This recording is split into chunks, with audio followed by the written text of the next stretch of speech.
This is Michael Wilson. We're looking at the question, what is a covenant?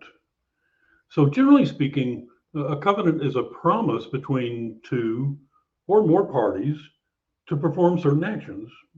So it's an agreement, and the word can also be used as a verb to say, we covenant to work together on this project until it is finished.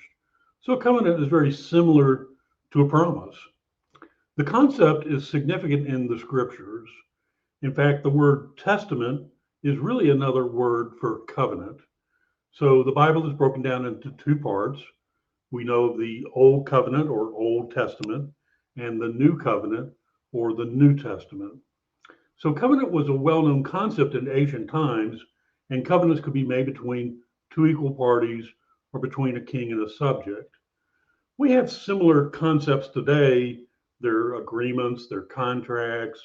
When you marry, it's basically you're entering into a contract, which can, in this day and age, be easily broken. So we look at the Old Testament, it's more of a history of Israel.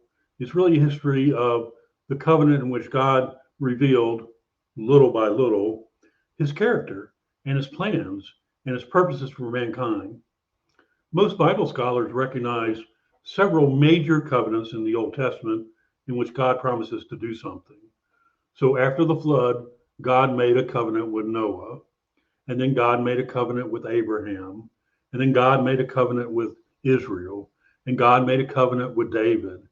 In Jeremiah, God promised, this is stunning, a new covenant with Israel.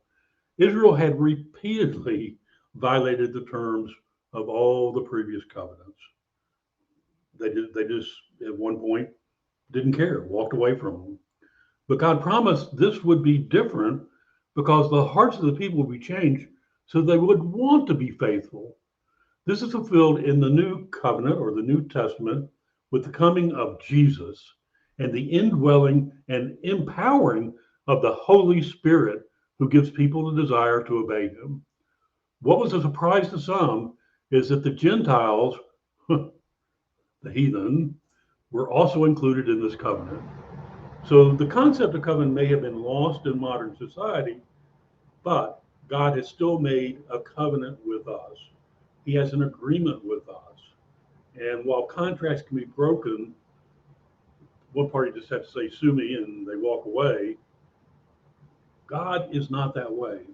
And God has made a promise to us, and He's agreed with us that because of the work that Jesus did on the cross and by being resurrected and being ascending into heaven to sit at the right hand of God, that He will bring us into the promised land, that He is King, and that His agreement, His covenant, stands forever.